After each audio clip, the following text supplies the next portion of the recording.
Have you ever found yourself stuck on a thought that you know is useless, but it just keeps replaying in your mind like a broken record? Maybe it's something embarrassing, a worry, or a situation you can't shake off. If you've been there, this video is for you. We've all been told overthinking is just part of life, that mental chatter is normal, and it's something we just have to live with. We accept it as part of our busy, overstimulated world. But here's the truth. This doesn't have to be your normal. What if I told you those looping thoughts aren't something you have to just deal with?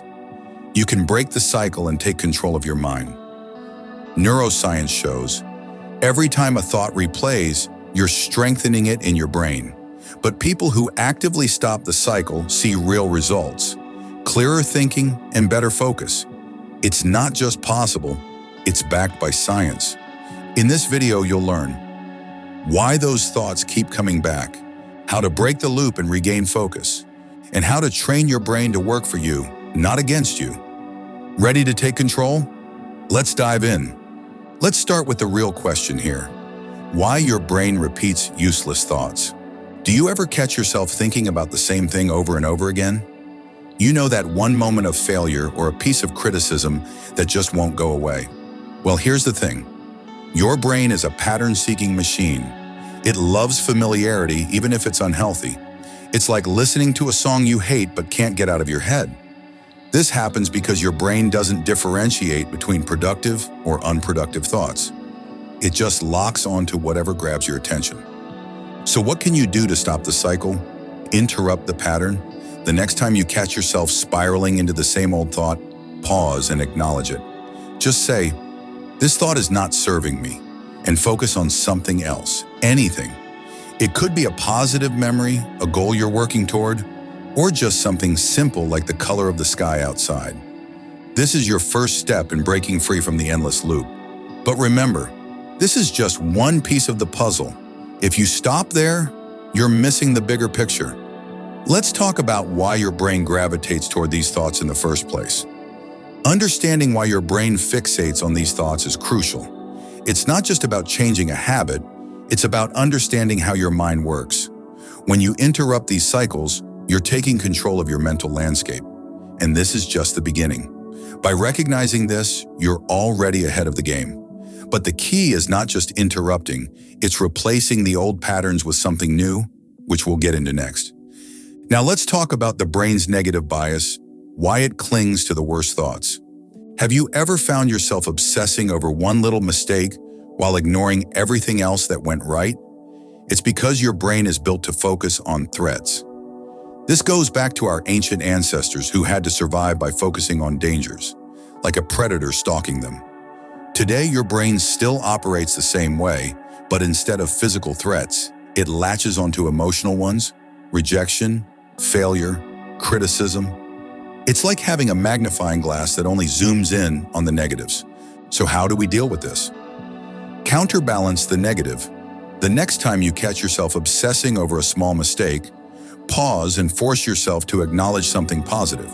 For example, if you missed an important deadline, instead of diving into self-criticism, focus on how you've improved in other areas. Maybe you've been more consistent in other parts of your life, or you're better at handling stress. This helps to rewire your brain to notice the positives too. But it's not enough to just notice the positives. You need to train your brain to focus on them. And that's where we're heading next. Let's talk about the power of your unconscious mind and how it can either work with you or against you. This shift from negativity to positivity is about more than just feeling better. It's about setting a new course for your thoughts and your future. When you actively choose to see the good, you teach your brain to look for opportunities, not just threats.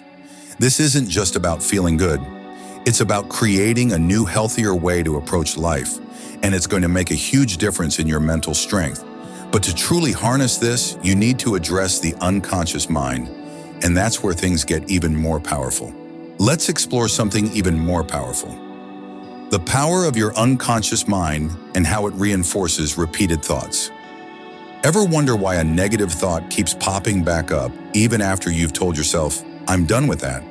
That's because your unconscious mind is like a backstage crew at a concert. While you're on stage performing, it's working behind the scenes. It's constantly reinforcing what you fed it, which often means negative patterns.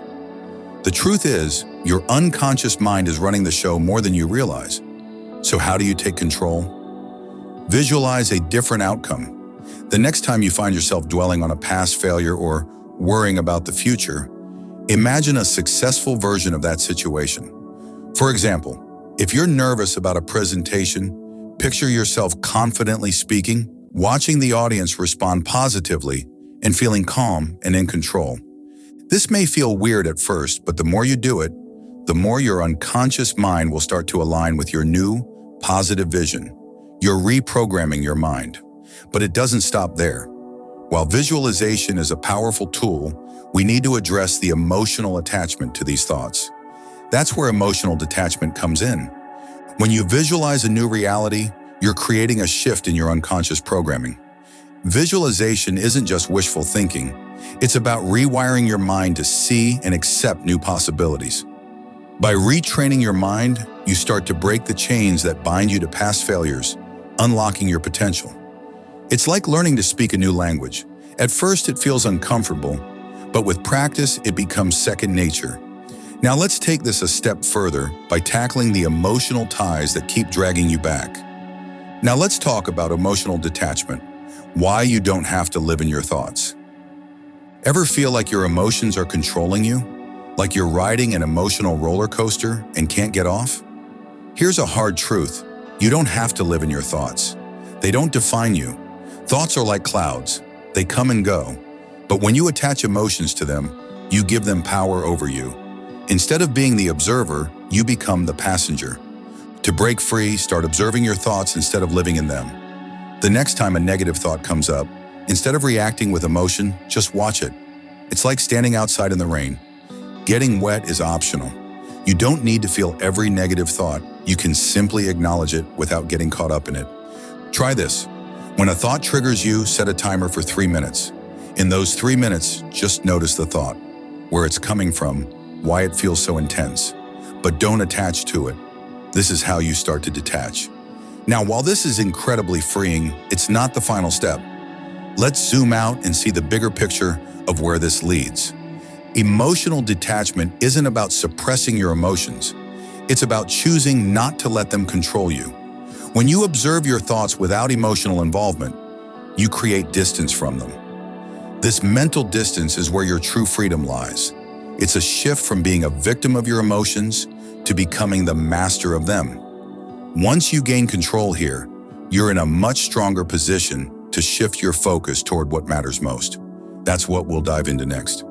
Finally, let's look at the focus shift and how to build new thought patterns. Have you ever noticed how easily we can focus on what's wrong? That's because your brain loves to zero in on problems. But here's the game changer. Where your focus goes, your energy flows. You can either feed your brain negativity or train it to focus on what's working. Think of your brain as a garden. You get to decide what seeds you plant. If you plant weeds, negative thoughts, that's what will grow. But if you plant flowers, positive, empowering thoughts, that's what will blossom. So, start consciously choosing where your attention goes. When you feel negative thoughts creeping in, actively choose to focus on a solution. Let's say you're facing a difficult task at work. Instead of stressing over all the things that could go wrong, shift your focus to the steps you can take to improve. Break it down. What's one small thing you can do today that moves you forward? When you practice this, you start rewiring your brain. You start seeing opportunities instead of obstacles. And as you shift your focus, you'll see how much more control you have over your life. By changing where you focus, you're retraining your brain to look for opportunities, not just problems. This is how you begin to transform your entire life. When you focus on growth and solutions, you become the person who sees endless possibilities instead of limitations. It's not just a mental shift, it's a way of life. And once you make this shift, you'll be amazed at how quickly things start to align. So today you've learned why the same thought keeps coming back, and more importantly, how to stop it. You now know that overthinking isn't just a habit, it's a pattern your brain strengthens over time. But with awareness, small daily practices, and a shift in focus, you can break the loop. you can choose clarity over chaos. No more letting your mental energy get hijacked by thoughts that don't serve you. No more lying in bed, replaying conversations, doubting yourself, or getting stuck in the what-ifs. This is how you reclaim your attention, and with it, your power. If this video helped you see your mind differently, even just a little, hit that like button. Comment below, what thought keeps looping in your head, and what are you ready to let go of starting today? And if you're ready to keep rewiring your mindset and training your brain to work for you, not against you, subscribe now and turn on the bell so you never miss the next shift. Your mind is not your enemy, it's your greatest tool. You just have to learn how to sharpen it. I'll see you in the next one.